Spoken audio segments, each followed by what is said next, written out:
Savior of the world, Srila Prabhupada ki jai, Ananta Koti Vaishnava Vrinda ki jai, Namachara Shraddha Thakur ki jai, Prithvi Gaur Shri Krishna Chaitanya Prabhu Nityananda, Shri Advaita Gadadhara Shri Vasudhi Gaur Bhakta Vrinda ki jai, Grantara Shri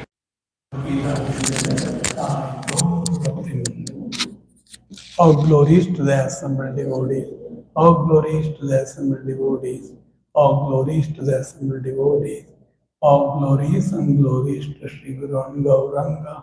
All glories to Srila Prabhupada. Srila Prabhupada ki jai. Om Namo Bhagavate Vasudevaya. Om Namo Bhagavate Vasudevaya. Om Namo Bhagavate Vasudevaya. Reading from Srimad Bhagavad Gita as it is, Chapter 2, text number 61, contents of the Gita summarized.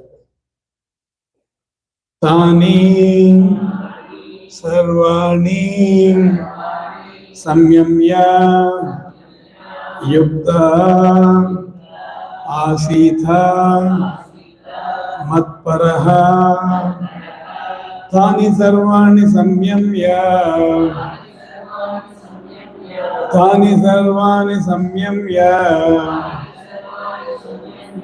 yukta asita matparaha. Yukta asita matparaha. Vase hi yasya indriyani. Vase hi yasya indriyani. Vase hi yasya indriyani. Tasya prajna pratishtita. Tasya prajna pratishtita. Tasya prajna pratishtita. Tani sarvani samyamya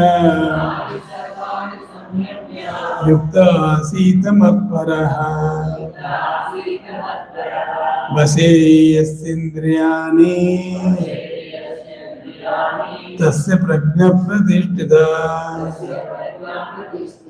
Tani sarvani samyamya yukta asita matparaha. Vase yasindriyani. Tasya prajna pratishtita.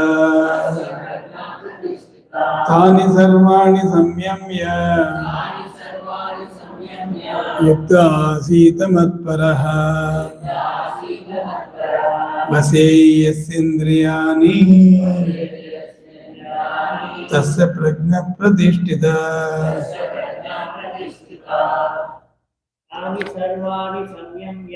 Tani sarvani samyamya yukta asita matparaha. Vase yasya indriyani. Tasya prajna pratishtita. Tani sarvani samyamya yukta asita matparaha. Vase yasya indriyani. Tajna prajna pratishtita. Tani sarvani samyamya yukta asita matparaha. Vase yasya indriyani. Tasya prajna pratishtita. Tani sarvani samyamya yukta asita matparaha. Vase yasya indriyani. tasya prajna pradishtita. Mataji.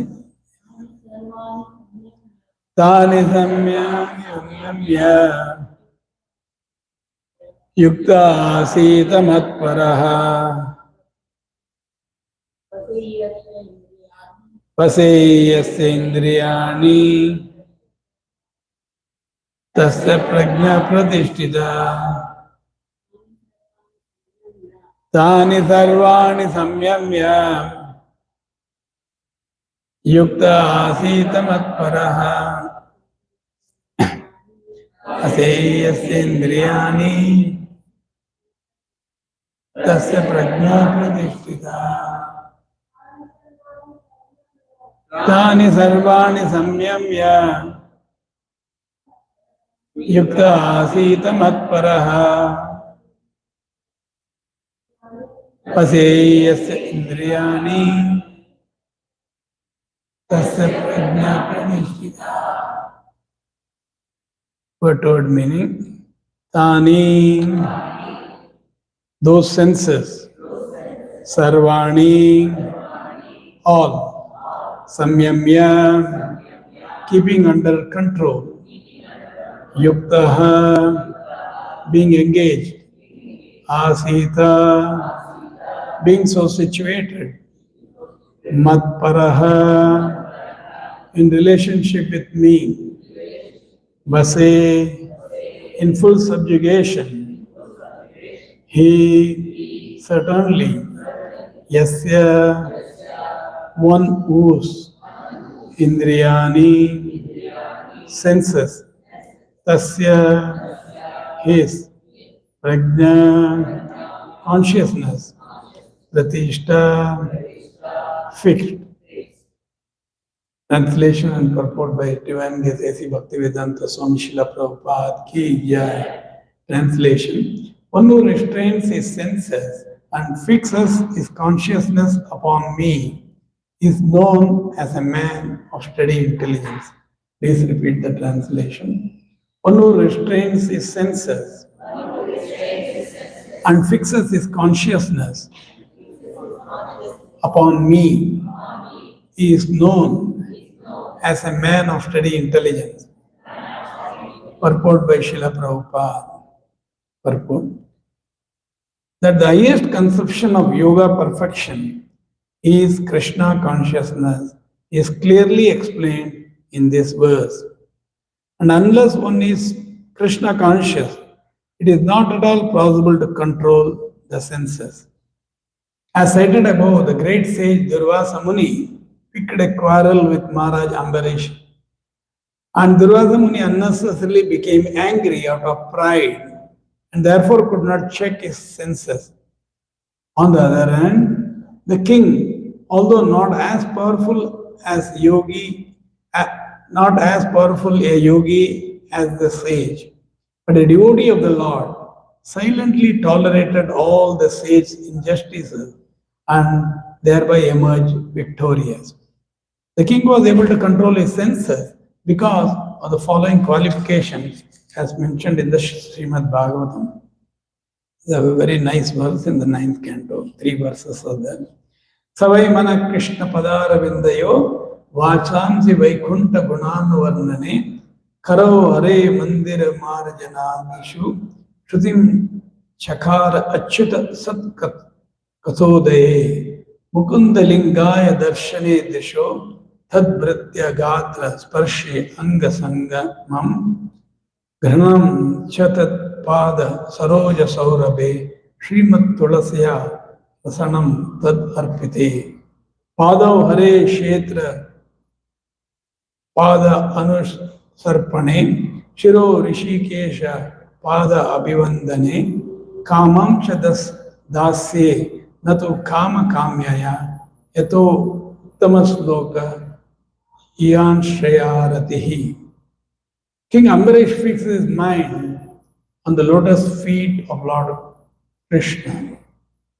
So actually, Ambarish Maharaj is described in the 9th canto how he engaged all his senses. So in these verses, all the 9 different senses, how he engaged his senses is nicely described.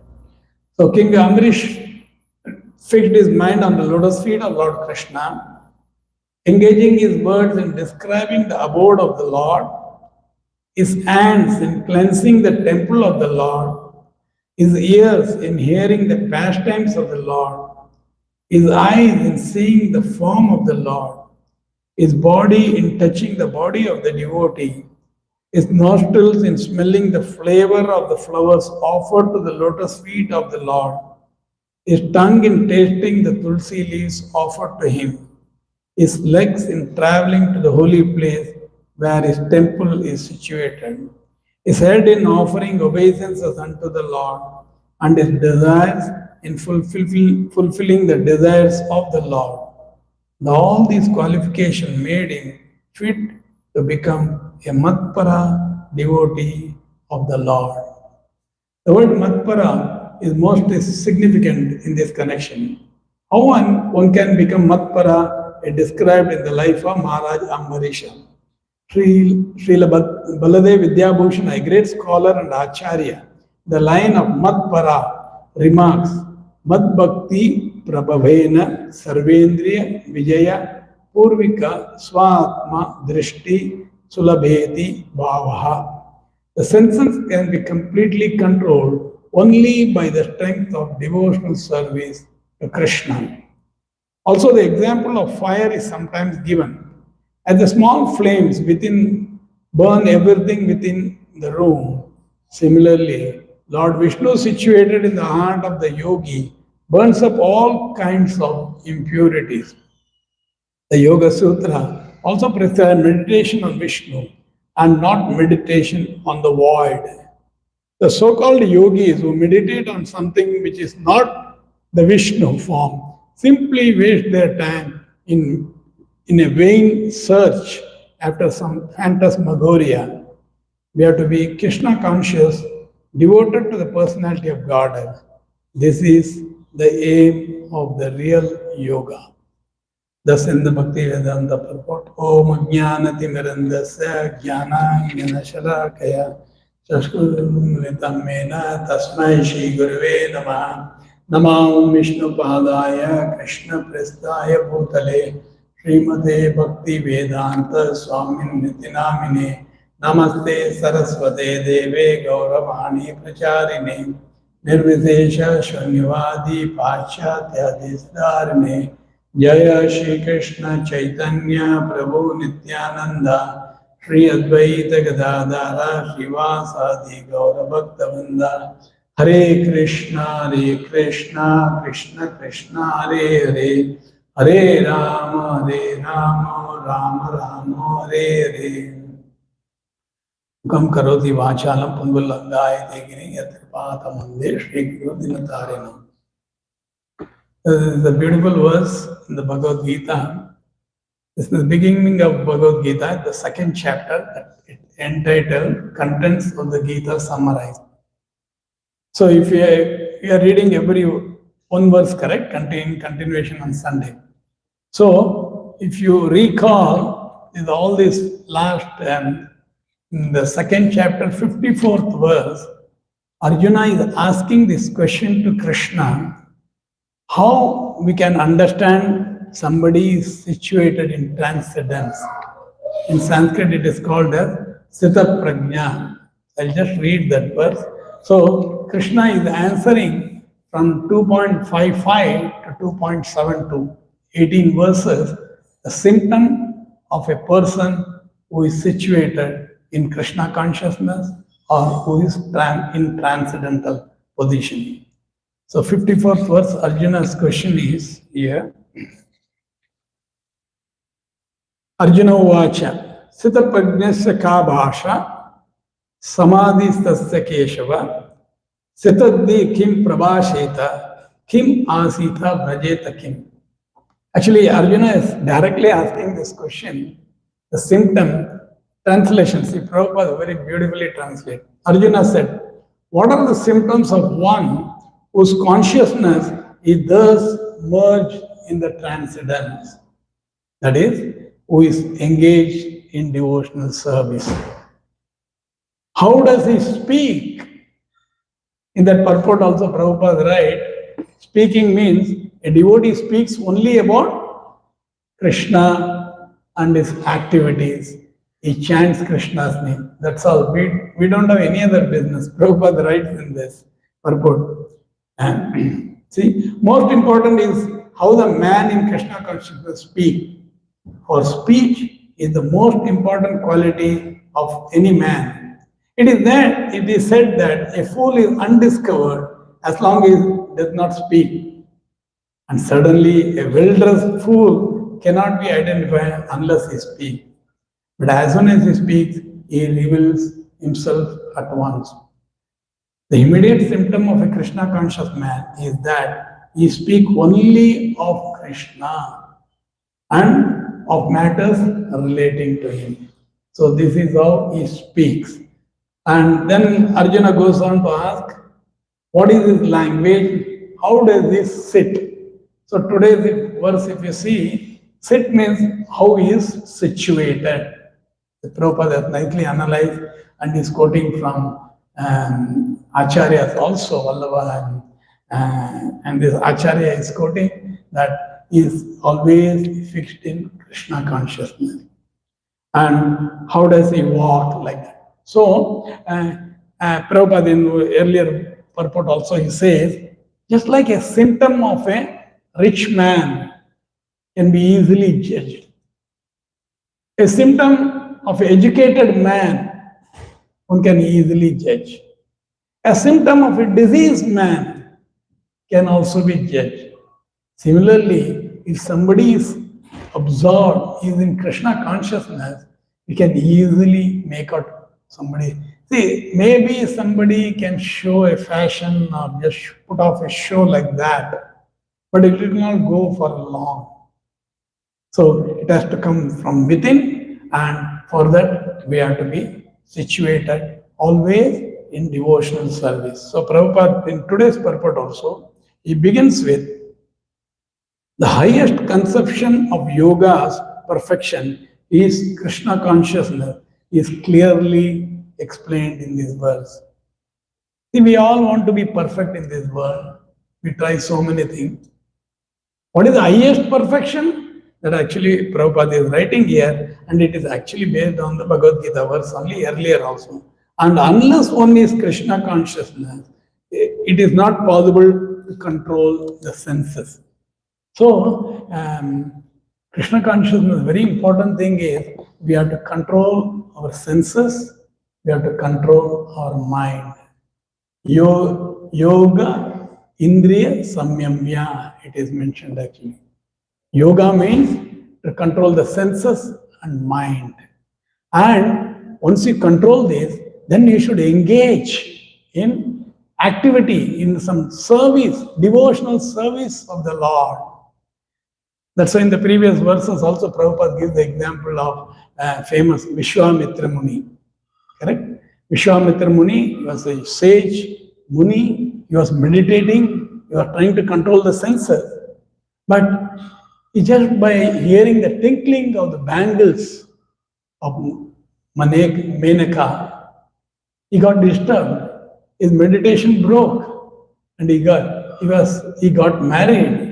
The Shakuntala was born. Prabhupada writes in the purport also. Similarly, there are many instances Prabhupada mentioned about Sauvara Muni also in the Bhagavatam. He didn't want to get disturbed.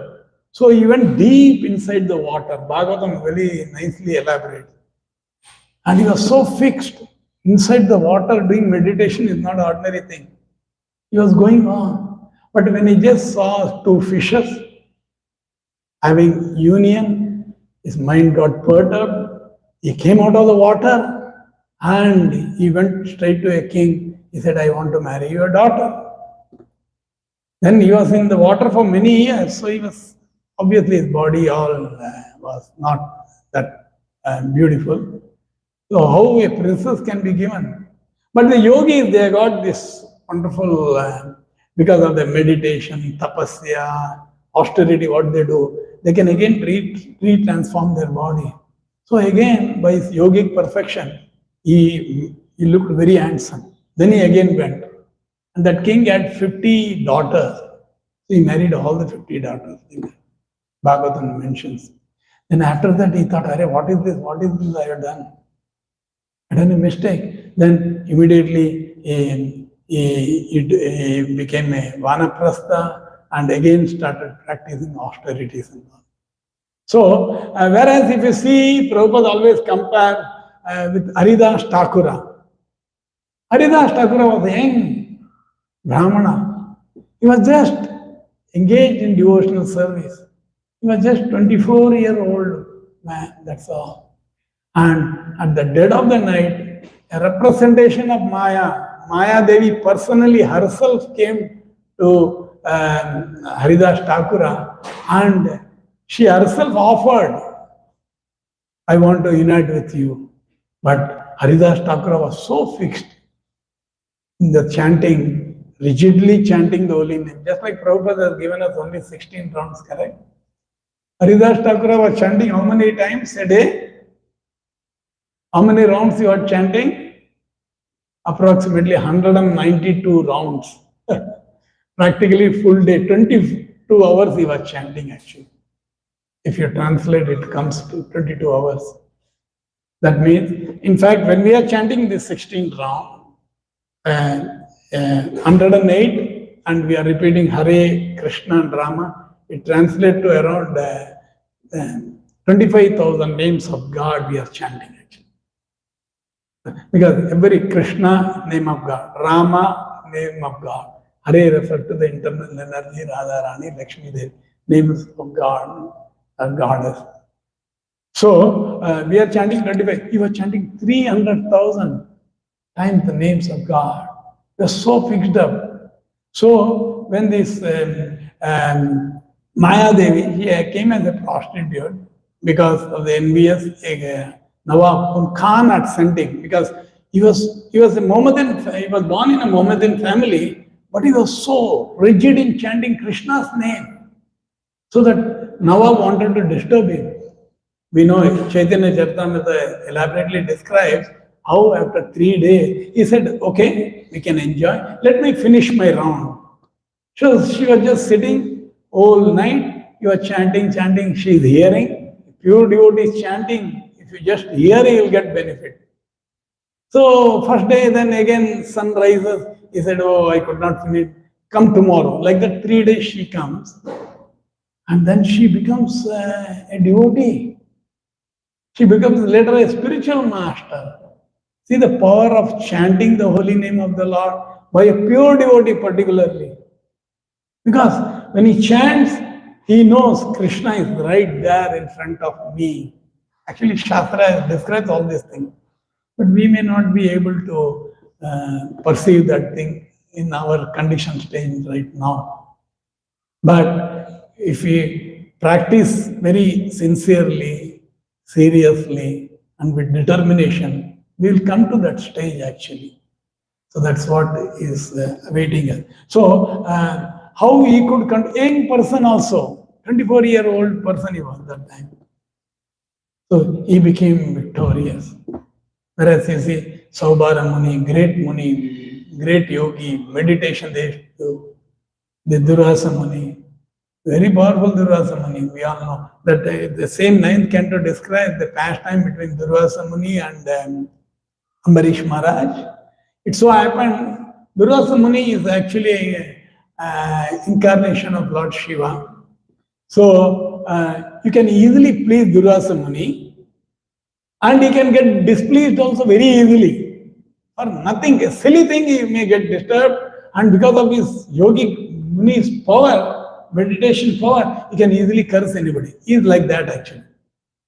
So it so happened, he goes to Ambarish Maharaj on a Dwadasi day. So Dwadasi, there is a Dwadasi Parayana, there is a break time is mentioned in the scripture.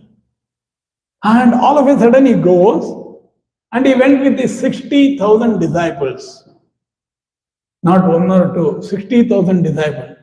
And when this great sage comes, Kshatriya king, they have to arrange for all their food and take care of all these things. It's like that was the Vedic tradition. So anyhow, he said, okay, you come, you go, you take bath and you come back, we'll make all arrangement. So he went, and the fast breaking time had come.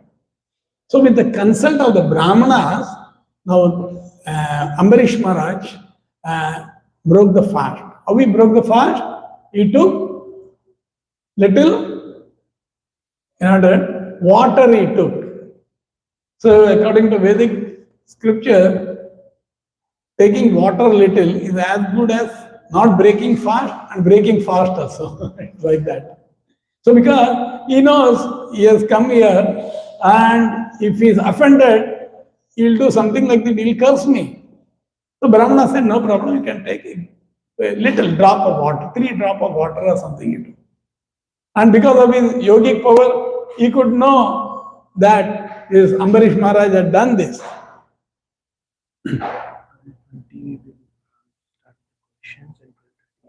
Really? So,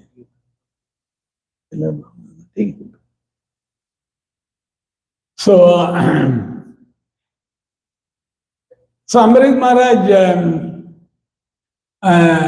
so when he came, he could understand that he had done all this thing. Then immediately he cursed Ambarish Maharaj. Ambarish Maharaj was did like Prabhupada writes that in the purport also today. So he was not perturbed. He, devotee of Lord Krishna is never disturbed, never perturbed. He can tolerate anything. He can go on with his spiritual duty.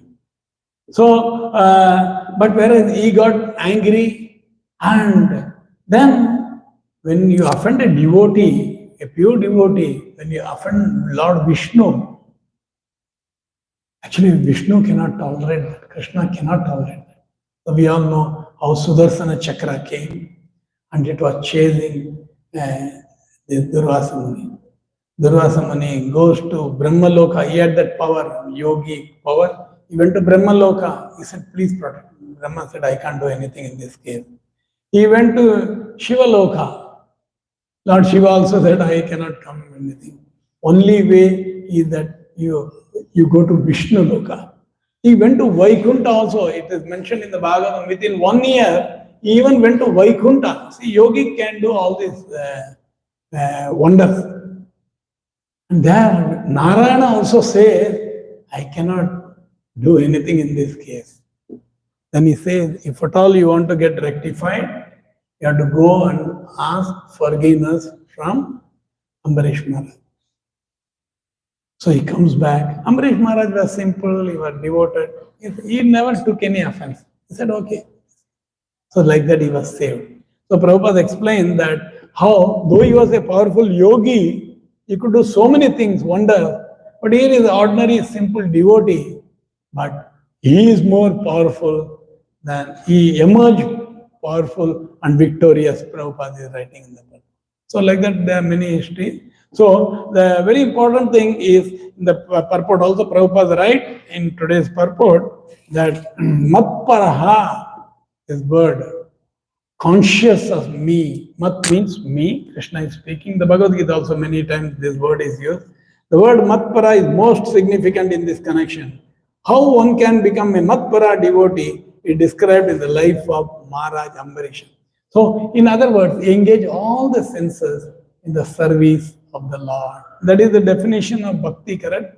Rishikena, Rishikesha, Sevanam, Bhakti Uttamam, Bhakti Uchyate. Sarvopadi Vinirmuktam, Tatparatvena Nirmalam, Rishikena, Rishikesha, Sevanam, Bhakti Uchyate. Rishika means senses, Rishikesha means master of senses, that is Krishna's another name. Rishikena means Rishi, senses. So we should engage all our senses in the service of the master of senses. That is simple definition of bhakti.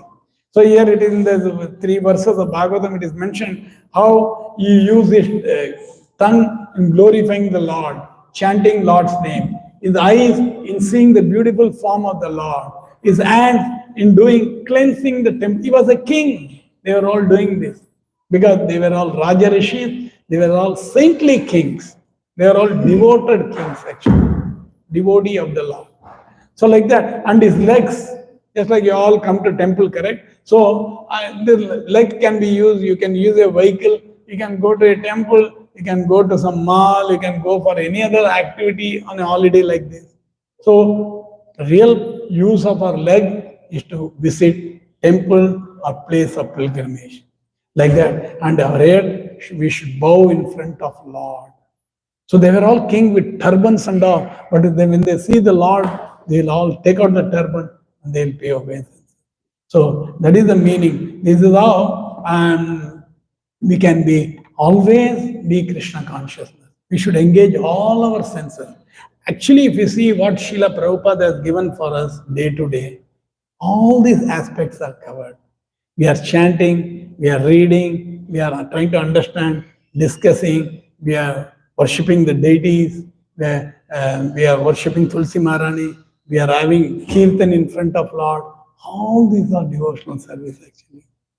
So Prabhupada has given this. If somebody follows, automatically we'll get purified. Right now, our situation, we are all contaminated. A lot of impurities are there. So by rendering devotional service, we can all be free from all this contamination.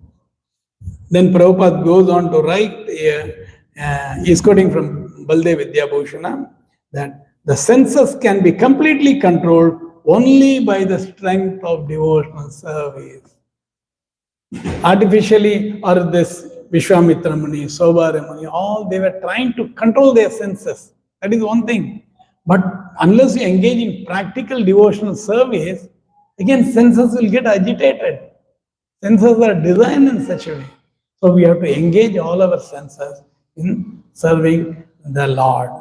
And so then Prabhupada goes on to say, actually real meditation, at the end of the purport, Prabhupada says, the Yoga Sutra also prescribes meditation on Vishnu and not meditation on the void.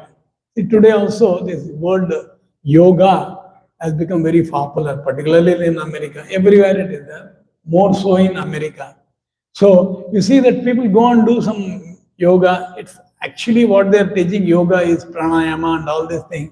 You are actually doing bodily gymnastic only. It's all good, provided you use it properly. They do all this yoga so that they keep their body fit, then they want to enjoy their senses unrestrictedly. That is not the purpose of yoga. That's why in the Bhagavad Gita, in the 6th chapter, Krishna will speak, we are in 2nd chapter, then Karma Yoga is there, 3rd chapter, 4th chapter, Jnana Yoga, 5th chapter, again Karma Yoga, 6th chapter, Dhyana Yoga. How we should meditate. Elaborately Krishna is speaking. But in the last verse of 6th chapter, 6.47, Krishna says, Yoginam api sarvesham mad gate antaratmana shraddhavam bhajate yoma same yukta tamo mataha. Krishna is giving his opinion. Which yogi is topmost? That is topmost yoga actually. So the translation is, and of all yogis, the one with great faith who abides in me. See again that abides in me is referring to matparaha. Thinks of me within himself. So yoga means we should meditate on the Lord who is seated in your heart as Vishnu, as Paramatma. That is the real meaning of yoga. And renders transcendental loving service unto me. Shraddhavam bhajate. With faith he renders service. And he is most intimately united with me in yoga and is the highest of all. That is my opinion. Krishna's opinion means God's opinion is highest. That's why here also Prabhupada begins the purport. The highest perfection of today's purport is starting the purport. That the highest conception of yoga perfection is Krishna consciousness, is clearly explained in today's 2.61 verse. So like that. And if you see the beauty of Bhagavad Gita is, there is a link from chapter to chapter. The 6th chapter, last verse is talking about yoga, how we should meditate and how we should engage. The 7th chapter, first verse, you see, there also the yoga definition is there. Prabhupada explains there also. Sri Bhagavan Vacha. Maya Shaktamana Partha Yogam Yunjam Madashraya. See the Matpara, Madashraya, taking shelter of me, all refer to the same thing. Asamshayam Samagramma Yata Jnashaji Tashunu. That is, the Supreme Personality of Godhead said, now hear, O son of Pritha, how by practicing yoga in full consciousness of me. See, there's a relationship. Yogam Yunjam Madashraya. In full consciousness of me, with mind attached to me. My asakta manapartha, mind attached to me, not on anything else. That is real yoga. You can know me in full, free from doubt. So, this way we should try to understand Bhagavad Gita, and it is possible if we come under the direct guidance of a bona fide spiritual master. Say we should get trained, correct? We should get trained. So, pure devotee spiritual master like Prabhupada, the acharyas who are coming in the sampradaya, they will teach us how to, because we are all conditioned soul. We cannot figure out on our own. So that's why it behooves one to approach a bona fide spiritual master. Prabhupada writes in that 4th chapter purport also. So we should approach a bona fide spiritual master, inquire from him submissively, and render. Again, they are also render devotion. Tadvidi pranipatena pariprashnena sevaya upadeshanti te jnanam jnaninota. Because they have seen the truth. They have seen Krishna. They have seen God. Because they are 24 hours Krishna conscious. Whereas we are Krishna conscious for a while, then so many other things are there. So that's why if you are guided by a bona fide spiritual master, then our path of spiritual perfection is very, very easy. That's why it's very important. Although Shraddha, all of us should have little faith in the scriptures. Scriptures are given by God. Then you have that faith. Then Sadhu Sangha, we should associate with devotees. We should read Prabhupada books, hear his lecture. Then Bhajana Kriya, devotees will tell the same thing. You also chant, you also read Bhagavad Gita. That's all, we all been told like that. So you do that, then the step by step we will advance. Anartha Nivarti, all the unwanted desire, unnecessary desire, wants, everything will go, and we can concentrate on the devotional service of the Lord. So, I've been told I should stop now, that's why. A very good purport, Prabhupada has very nicely explained. And Prabhupada's beauty in his writing, if somebody is with open mind, if you read, actually, he's always quoting. When he's writing Bhagavad Gita purport, he'll always bring Bhagavad Gita, Bhagavatam purport, he'll bring Bhagavad Gita verse, and any verse related from Veda, Upanishad, Acharyas, understanding. So this is how Prabhupada wrote his translation and purport, all these things. He used to keep all these acharyas. What time is the arati? 12? 25. Okay. So, it's a very nice opportunity. You are all fortunate to come in touch with Srila Prabhupada's movement. Devotees are there. You should take advantage. And whatever little benefit, whatever little knowledge, whatever little understanding we have, actually, very important thing is we should try to pass on this message to others. That is very, very important actually. So that way, actually we will advance faster also in spiritual life. These are all some practical things. Maybe I'll stop on. Okay. So these are some of the points. Anybody has any question? I'll take some question if you want.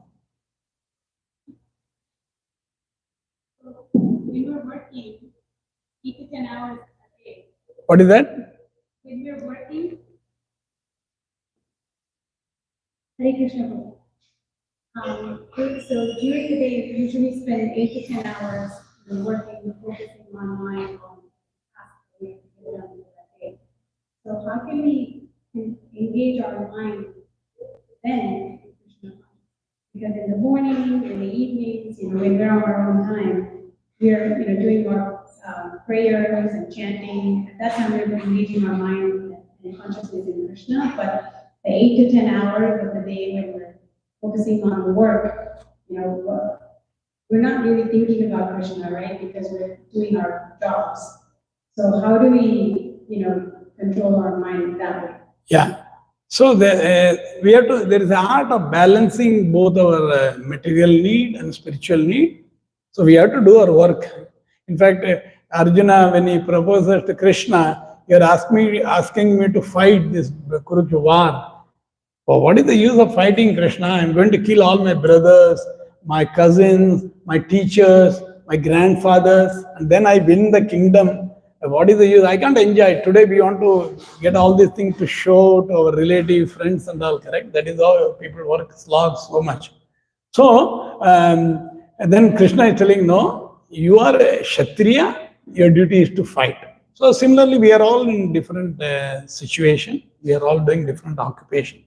But if you do that prescribed thing, what Shastras is recommending, what these acharyas have given us, then we'll be protected. See, for example, today is very common in India also. When you're sitting in the office, you may be sitting on the computer, whatever you're doing work, you can always keep, if possible, Krishna picture or something. In India, it's very common. Here also, I have seen in many places, if it is possible, like that. And so, when we are not able to practically do some service, see, Navavida Bhakti is there. Shravanam, hearing, Kirtanam, chanting. When you are not, Prahlad Maharaj, for example, his father was an atheist. So obviously he could not chant in his presence and all. So he was remembering. It is said, there is a verse it says, Prahlad Maharaj perfected in Smaranam, remembering the pastime of Lord. So all these things are possible actually. So we have to be guided. But you work 8 hours, 10 hours, whatever demand work. We should work. Arjuna, Krishna is saying, to keep the body and soul together also, we have to work. Krishna is giving all this thing to Arjuna because he didn't want to work. He didn't want to enter into this warfare. But you are a Kshatriya, you should fight. But you fight, and how you fight also in the 8th chapter, Krishna says, Tasma sarveshu kaleshu mam anusmara yuddhacha. Therefore, Arjuna, you always fight. But in the background, always think of me, remember me. So we have to practice little actually. It is possible. It is possible. Srila Prabhupada, when initially he started this movement in America, there was some devotees who were even driving a taxi to earn dollars. And whatever they earned, they used to come and give Prabhupada. So like that. But in the morning, they'll finish up their spiritual duty, chanting and attending class, all this. So we have to balance. We have to spend some time for our spiritual practice every day. Day in, day out, we have to do that. Because that is what is going to hold us. We all know all these things will be gone one day. This is the reality. Correct? Big empires have gone. Where are they? Only the name is there and it is etched in history and all, that's all. So, but in spiritual thing, Solpam apiyasya dharmasya, whatever little we do, whatever you are able to do, you do that. Krishna will help us. Krishna will guide us. That's why Krishna says, Dadami buddhi yogam tam enama upayanti. I will give you the intelligence by which you can come to me. So if you are sincere seeker, if you want to do service, Krishna will make nice arrangement. Most of us have seen this practically. We were all working and got into so many other things. But at the correct point of time, Krishna will reveal, he will guide, he will place you in certain. See, now work from home and all are there, no? So it's, of course, you all tend to work more. In India also, they all say the same thing. Because the company will not pay money for nothing, no? So you work more hours actually when you're working from home. So all these things so there's the art of balancing both the things. We have to balance it. That's why we have to take the guidance of a bona fide. We have to take the guidance of a bona fide spiritual master, and the devotees who are practicing. It is possible. Actually. It is possible. There's maybe one last question if somebody else And after the class, after the kirtan also, I am available if anybody else. We talk about life race without anxiety, race without this six action wonders, Kama, Krodha, Lobha, nothing. But at times we see the story of Durvasana. He is with an anxiety going to Vaikuntha in front of the Lord, he is still anxious. Also, Prabhu when he goes to anger. How do you understand this situation? So these are all some special cases in the sense Lord is driving out by this pastime. See, anybody who comes in contact with Lord directly, we should understand these are all leelas of the Lord. They are not ordinary soul like us. They are all very exalted. So Lord wants to demonstrate through them. See, for example, Lord Brahma got victimized. He was chasing his own daughter. Shiva, when he saw Mohini Murti, he got captivated by the beauty of a woman. Lord Shiva is Param Vaishnava, it is said. Vaishnava, Bhagavatam says, Vaishnavana ita Shambhu. How Shiva can come under the spell? No. So, the point is, Prabhupada in those purport also, he brings out the difference. He quotes Haridas Thakura, one thing. And second thing is, these are actually very exalted example. We should follow in their footstep. We should not imitate. So, that's what we understand actually. This, we get clear understanding from the Acharya's purport actually, commentary. Yes. So, like Hiranyakashipu and Hiranyaksha. Correct? They were doorkeeper in the Vaikuntha. So, Vaikuntha, how somebody can fall down, nobody can fall down. So, they fell down. So, there is an example. This is also there. So, these things are demonstrated. So, whenever there is the Lord directly involved, actually, Lord has something to teach a common man like us. Just like in Bhagavad Gita also, Arjuna is not a conditioned soul. Otherwise, why Krishna will choose him to be the recipient of message of Bhagavad Gita? He was a devotee and he was his close friend of Krishna. Like that. Bhakto asime sakha seti rahasyam yetadottama. Because you are my devotee and my best friend, I am going to give this rahasya, this confidential knowledge, this mystery of Krishna consciousness I am going to reveal, he is saying. He is not going to choose ordinary person for this thing. In other words, we should qualify, we should acquire that qualification. So that's how we understand. So I'll take up some question after the Kirtan and all. I'll be here only. Bhagavad Gita ki jai. Srila Prabhupada ki jai.